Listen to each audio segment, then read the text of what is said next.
istilah tepuk mata maksudnya pejam, tak mau tengok apa orang tegur orang betul dengan dia.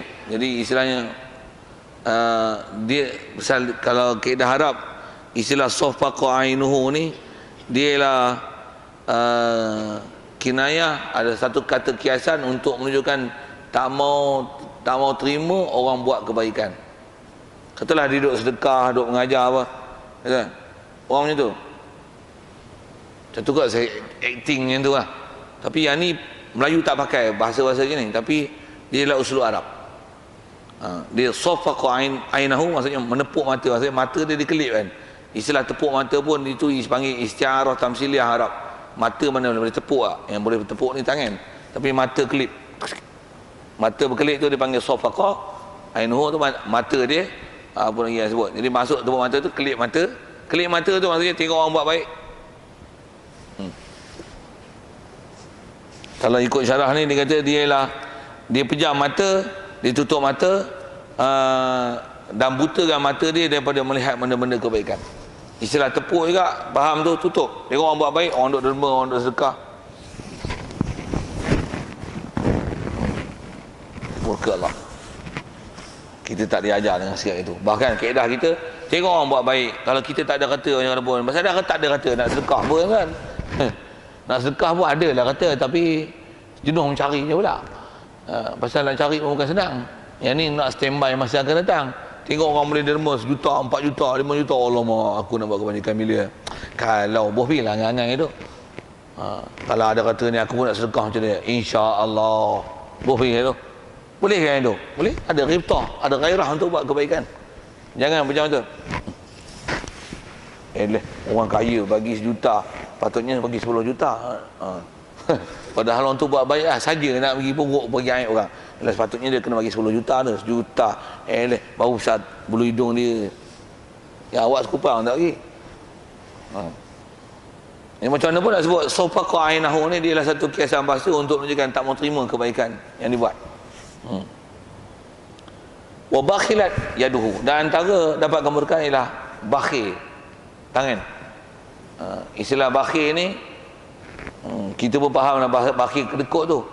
Kedekut ni siapa yang kedekut? Orang yang memang ada peluang untuk buat kebajikan, dia boleh buat kebajikan. Dan apatah lagi istilahnya, ada orang memerlukan kebajikan, memerlukan pertolongan, dia memang boleh beri bantuan sama ada kewangan, tenaga dan sebagainya, tapi dia tak beri apa sepatutnya, walaupun atas nama, tak nama wajib, tapi sepatutnya dia boleh beri. Bakhil namanya. Sikit kalau sebut konteks bakhil tu, kita duduk majlis, orang sebut nama Nabi, kan sunat menyebut, sebut saja nama Nabi, sifat Nabi. Sunat kita berselawat sallallahu alaihi wasallam. Tak sebutnya ni, boleh sebut tak? Boleh. Berapa kilo mulut nak gerak, berapa kalori kena pakai. Allah, tak sebut, bakhil. Jadi bakhil maksudnya macam mana? Dia ada kemampuan nak buat sesuatu benda tu lah, benda baik, tapi dia tak boleh keluar. Tak boleh keluar. Saya ngaji tu ada Tok Guru sebut gini, dah atas prinsip jangan bakhil tu. Satu kadang-kadang ada orang minta sedekah, minta derma, tak banyak pun, kupang lagi. Dia, prinsip saya ngaji Tok Guru selalu sebutkan ni, kata dia al-hirmanu qalilun minal qalil. Tu prinsip kami kalau saya dari ngaji Tok Guru ajar gitu. Kata bahasa Tok Guru pasal dia ajar tu ramai-ramai lah, tapi selalu dia syarah itu al-hirmanu qalilun minal qalil. Apa hirman qalil minal qalil? Hirman tu maksudnya tegah diri daripada buat benda kebajikan, dia lah lebih sikit daripada benda yang sikit. Sikit daripada benda yang sikit. Kita bagi sekupang, sikit tu adalah sekupang je bagi, tak bagi langsung lagi, lagi sikit. Sekupang pun memang sikit, ada sekupang, nak boleh beli apa? Nak urut badan belah ke bawah tu tak boleh kan. Dia tu kurang-kurang pun RM1 pun 3 minit je. Bubuh mesin air tu pun RM1 2 kupang, tak boleh beli apa weh, sekupang. Tapi bagi kat sekupang, buat keluar bagi je. Bagi juga orang minta lah tu. Derma encik, bagi juga ni. Al-hirmanu qalilun minal qalil. Dia kata kita tegahkan diri daripada buat kebajikan itu adalah lagi sikit daripada bagi hak sikit tu. Satu kalau atas kata nak istiqamah supaya tak nak jadi bakhil, bagi juga walaupun sikit. Sedialah duit shilling banyak akhir dalam bukit. Nampak tabung, pantang nampak tabung, boh lagi. Derma Palestin, derma ni, derma ni. Tapi kalau derma Kasih Ahmad tak payah buah. Tak buah. Derma Kasih Ahmad saja dia lajak sebut kat situ. Kalau derma keluarga MH370, buah. Tengok ada tabung tu derma orang OKU. Keluar duit 3 sen boh bagi duit api. Boh lah. Baiklah. Lu 3 sen boh. Al-hirmanu qalilun minal qalil. Boleh sepah luar je. Boh lah 3 sen pun. 3 sen lah. Quran sebut, "Faman ya'mal misqala dzarrah khairan yara." Siapa yang walaupun dia beramal sebesar zarah, kan besar bau. Ni lagi matahari terbit. Tak ada pasal hujan dia mendung lagi kan.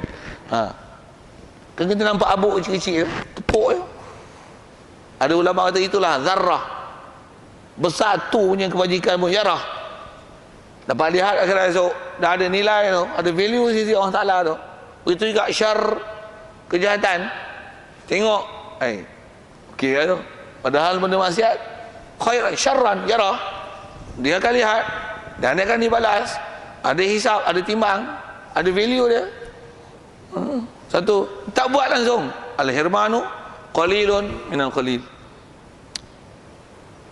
Wasa'a khuluquhu, dan begitu juga kata dia, antara yang menyebab ada sebab murka, maksudnya Allah Ta'ala tak berikan rahmat pada dia, adalah sa'a khuluquhu, adalah yang buruk perangai, buruk akhlak. Buruk akhlak tu pun akhlak mesti dah disyarah mengikut perspektif Islam. Tak main jemaah macam mana? Buruk akhlak. Tak main mengaji macam mana? Buruk akhlak. Tak hormat orang yang sepatutnya dihormati, buruk akhlak. Orang tak sepatutnya dihormat, buruk akhlak. Orang ni tak sembahyang, pelari dia rakyat, main kawasan kita, buat majlis, orang semua bangun hormat. Pasal apa? YB datang, kita tak bangun. Pasal apa? Menterdarah dia rakyat, tak boleh bagi penghormatan pada dia. Orang bangun buruk akhlak, orang duduk baik akhlak. Saja tuan, saya nak tongkar harus tu. Pasal kita tak diajar dengan nilai yang syarak. Dengan cikgu kita, kita nak sebut akhlak mana baik buruk tu. Kita lalu dengan ustazah perempuan, kita budak ni, student, katalah student ni, ataupun kita lah, lalu ada ustazah sebelah, kita kenal ustazah ni, lalu selisih seorang one by one dengan dia. Assalamualaikum ustazah. Bagus tak? Ustazah pun jawab, Waalaikumsalam. Dua-dua buruk akhlak, out. Pasal apa? Seorang-seorang, lelaki bagi salam makruh, perempuan jawab haram. Belah perempuan dua-dua haram. Beri salam haram, jawab salam haram. Walaupun bagi salam, pasal tak disuruh bagi salam one by one. Tak? Tambah lagi salam, tu haram jadah. Tu sa'akhuluku. Kita tak faham. Kalau faham moral umum kan, sombong je, bagi salam tak jawab. Kita faham sombong. Siapa sombong? Hang sombong, hang bodoh, hang tak ganti syarak. Tu pun dah bodoh-bodoh lah. Saya kaji pasal Tok Guru kasar itu. Kasar itu ialah pasal saya. Tak kaji syarak. Dia tak faham nak nilai mizan syarak tu, mana yang nama buruk akhlak, tak buruk akhlak. Jumpa cikgu, kita boleh kata selamat pagi cikgu. Cikgu pula pakai skirt, skirt tak, istilahnya tak tutup aurat lah. Cikgu Islam ni, tak kita pakai tudung. Assalamualaikum cikgu. Nampak baik akhlak kan? Okey. Ni cikgu, buah apa berbungkus tak pakai tudung. Kita tegur cikgu punya tu buruk akhlak. Awak siapa? Saya siapa? Oh, kita dicas buruk akhlak, sedangkan kaedah syarak wajib tegur gitu. Pasal dia termasuk benda mungkar depan mata.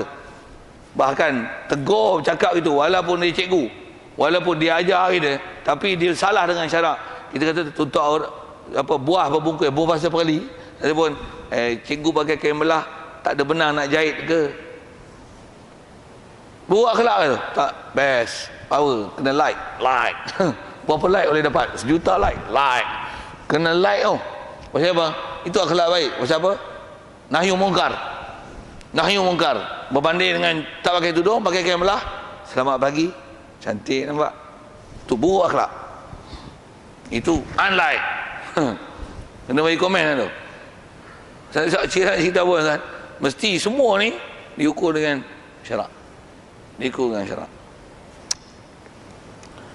Satu ialah cerita wasalisatu al-khizyu wan nakal. Itu ialah dulu. Baca tu punya dipanjang juga. InsyaAllah kita sambung wasalisatu. Kita baca satu perkara ini yang kata asal kita bicaranya adalah takabur, di bawah murka, sikit syarah pada murka, dan kasih pun makna kasih yang makna beri rahmat, dan sedikit riwayat cerita tentang hukuman di dhaif sikit tadi, dan apa yang disebut ciri-ciri yang menyebabkan kemurkaan Allah Ta'ala, yang benda besar kalau kita faham tu, kayu ukur tu yang kita kena peralih dalam bab ilmu untuk kita lihat di mana adalah sebab untuk dapat rahmat daripada Allah Ta'ala ataupun di sebaliknya. Masa ni kita tangguh di situ. Wallahualam. Yang baik pada Allah Ta'ala, silap salah tak sedap dengar tu kesilapan yang baik. Macam mana pun soalan kalau ada sekitar tentang kita bicara tu, kalau tak ada tangguh insyaAllah. Soal.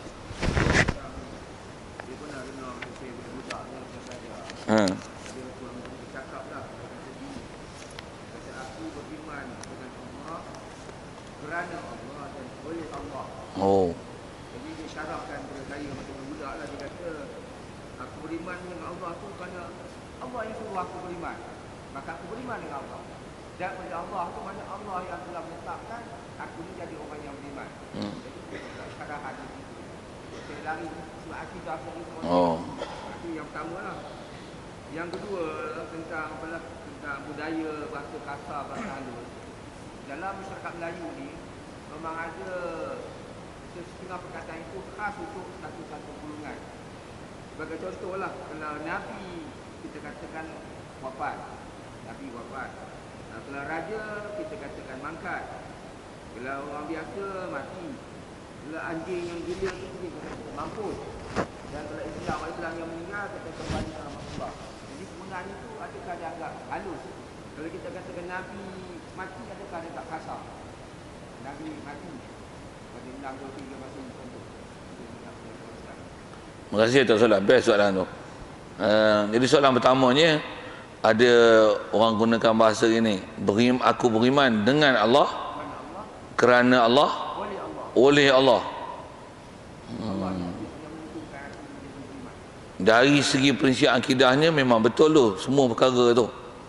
Cuma kod ada syarahan dengan tu tak betul. Jadi kalau prinsip memang kalau tak bab beriman pun, kalau bab taat pun, memang ulama-ulama kita dulu sering disebut bahasa gitu.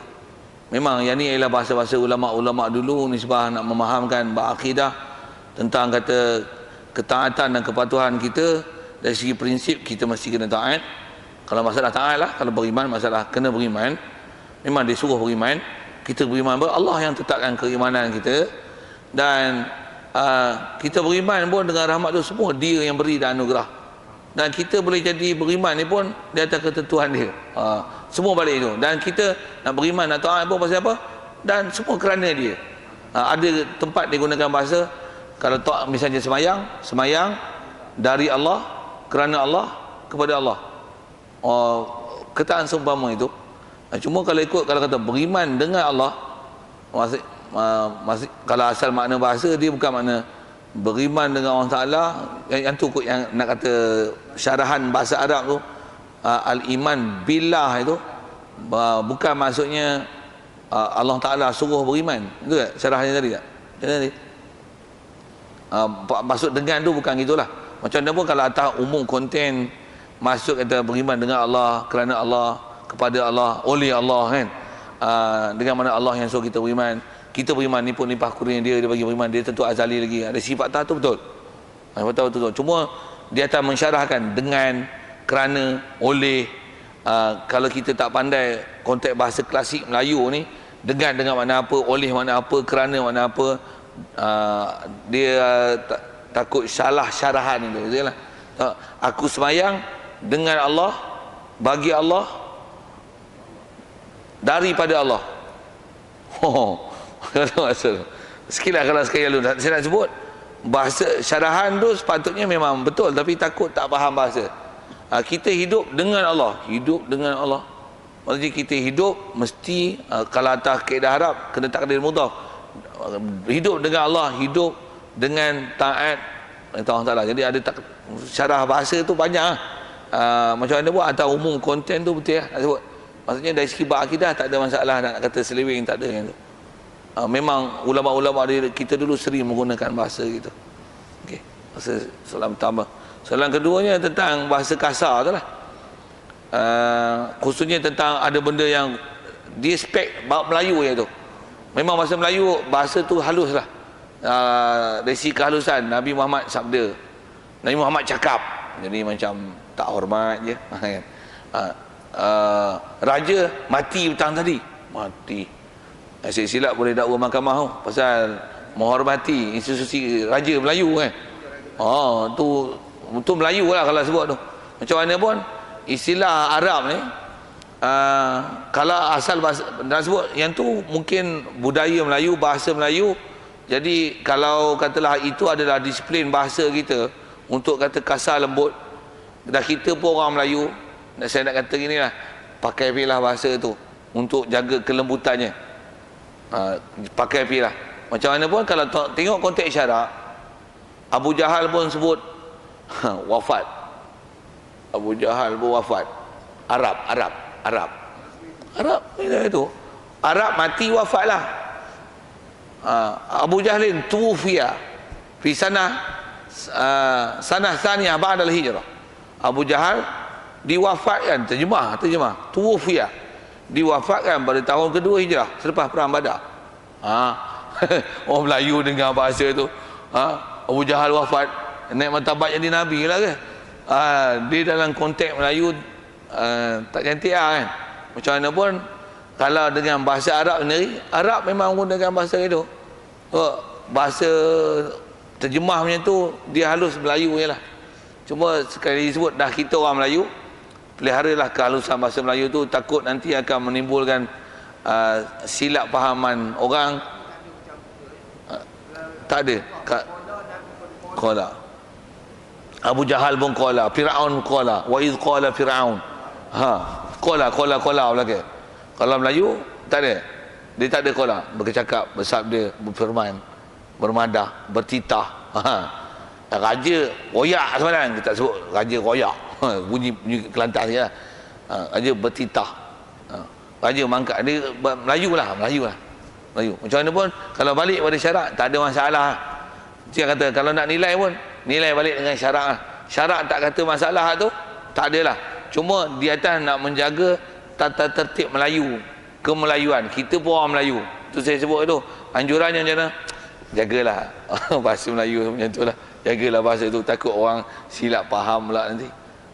Kita gunakan bahasa interaksi dengan nisbah penggunaan kita. Pelihara dia adalah sangat baik. Walaupun dengan syarak tak bawa masalah. Itu kot. Wallahu a'lam. A'udzubillahi minasyaitonir rajim. Bismillahirrahmanirrahim.